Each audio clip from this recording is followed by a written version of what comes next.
సృష్టి కేసులో 80 మంది పిల్లల భవిష్యత్తుపై ఇప్పుడు టెన్షన్ పట్టుకుంది. నిజంగా సరోగసీ కేసులు ఎన్ని, మోసం చేసి వేరొకరి పిల్లల్ని అప్పగించిన కేసులన్నీ. ఏజెంట్ల నుంచి 18 మంది పసిబిడ్డల్ని తీసుకున్నారు డాక్టర్ నమ్రత. ఆ పిల్లల్ని గుర్తించి శిశు విహార్కి తరలించే యోచనలో పోలీసులున్నారు. పిల్లల కోసం వచ్చిన 50 మంది దగ్గర 20 కోట్ల వరకు వసూళ్లకు పాల్పడింది నమ్రత. పిల్లల్ని 3 నుంచి 5 లక్షలకు కొనుగోలు చేసి పిల్లలు లేని తల్లిదండ్రులకి వారిని 30 నుంచి 50 లక్షలకు అమ్మేసింది. ఏజెంట్ల నుంచి 18 మంది పిల్లల్ని తీసుకున్న సంతోషి పక్కా ఆధారాలతో దొరికిపోవడంతో ఇప్పుడు డాక్టర్ నమ్రత బ్యాంకు ఖాతాలు కూడా ఫ్రీజ్ చేశారు. సృష్టి ఘటన తర్వాత సరోగసీ ఐవీఎఫ్ రూల్స్ పై ఇప్పుడు పెద్ద చర్చ మొదలైంది. ఇకపై DNA టెస్టులు తప్పనిసరి చేయాలన్న ఒక డిమాండ్ తెరమెక్కొచ్చింది. DNA టెస్ట్ లేకపోతే సృష్టి క్లినిక్ లాగా ఎన్ని అక్రమాలు జరిగినా అది బయటకు వచ్చే అవకాశం ఉండదు. అక్రమాలకు చెక్ పెట్టేందుకు DNA టెస్ట్ తప్పనిసరి చేసేలాగా నిబంధనలు కఠినతరం చేయాలన్న విజ్ఞప్తులు వస్తున్నాయి. DNA టెస్ట్ తోనే బయటపడింది సృష్టి స్కామ్ మొత్తం. మరింత సమాచారం మా ప్రిన్సిపల్ కరెస్పాండెంట్ జ్యోతి అందిస్తారు.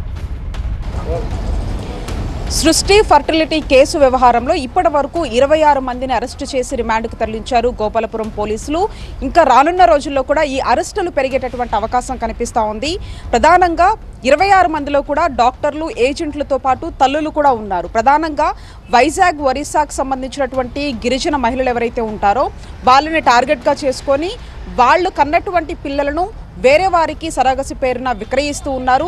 4 నుంచి 5 లక్షల రూపాయల వరకు కొనుగోలు చేసి ఆ తర్వాత 30 నుంచి 50 లక్షల రూపాయల వరకు కూడా సరోగసీ పేరున విక్రయాలు జరుపుతున్నటువంటి పరిస్థితి. ఈ నేపథ్యంలో ఇప్పటి వరకు 80 మందికి పైగా కూడా పిల్లలను విక్రయించినట్లుగా పోలీసులు ప్రాథమికంగా గుర్తించారు. అంతేకాకుండా ఆమె దాదాపు 20 కోట్ల రూపాయల వరకు కూడా 50 నుంచి 60 మందికి సంబంధించినటువంటి బాధితుల వద్ద నుంచి వసూలు చేయడం జరిగింది. ఆ వసూలు చేసిన డబ్బంతా కూడా ఇటు డాక్టర్ నమ్రతకు సంబంధించినటువంటి బ్యాంక్ అకౌంట్స్తో పాటుగా సృష్టికి సంబంధించినటువంటి బ్యాంక్ అకౌంట్స్ అన్నింటిలో కూడా జమ చేసినట్టుగా తెలుస్తుంది. అంతేకాకుండా కొంత అమౌంట్ అంతా కూడా ఏదైతే ఏజెంట్గా ఉన్నటువంటి సంతోషితో పాటుగా మేనేజర్గా ఉన్నటువంటి కళ్యాణి అకౌంట్స్లో కూడా ట్రాన్స్ఫర్ చేసినటువంటి సందర్భంలో దాదాపు కొన్ని బ్యాంక్స్ను కూడా గోపాలపురం పోలీసులు ఫ్రీజ్ చేయడం జరిగింది. మరికొన్ని బ్యాంక్స్ను సైతం కూడా గుర్తించడం జరిగింది.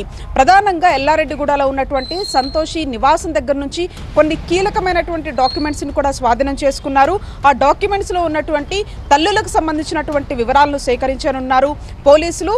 తల్లుల వివరాలు సేకరించిన తర్వాత వాళ్ళకు సంబంధించినటువంటి వాళ్ళు ఏ రకంగా డాక్టర్ నమ్రత దగ్గరికి రావడం జరిగింది, ఆ తర్వాత పిల్లలను ఏ విధంగా విక్రయాలు జరిపారు అనే దానికి సంబంధించి కూడా వాళ్ళ దగ్గర నుంచి వివరాలు రాబట్టబోతూ ఉన్నారు. ఇకపోతే ఆ పిల్లలకు సంబంధించి కూడా వాళ్ళను తీసుకొని ఏదైతే శిశు విహార్ కూడా తరలించేటటువంటి ఆ ప్రయత్నంలో పోలీసులు ఉన్నారని చెప్పుకోవచ్చు. ఈ నేపథ్యంలో తల్లుల వివరాలకు సంబంధించినటువంటి దానికి సంబంధించి సరోగసీకి వెళ్ళినటువంటి వాళ్ళకి సంబంధించి కూడా వివరాలు తెలుసుకుని 2 టీమ్స్ను ఏర్పాటు చేయడం జరిగింది. ఆ 2 టీమ్స్ అంతా కూడా పూర్తి స్థాయిలో ఫోకస్డ్గా ఈ యొక్క సరోగసీకి ఎవరు వెళ్ళారు, అంతేకాకుండా ఆ అసలు తల్లులు ఎవరు అనే దానికి సంబంధించి కూడా ఆ టీము మానిటరింగ్ చేసేటటువంటి పరిస్థితులు కనిపిస్తూ ఉన్నాయి. ఈ కేసుకు సంబంధించి మాత్రం ఇంకా రానున్న రోజుల్లో అరెస్టులు అయితే కొనసాగేటటువంటి అవకాశం కనిపిస్తూ ఉంది. విజువలిస్ట్ రాజుతో కలిసి జ్యోతి TV9 హైదరాబాద్.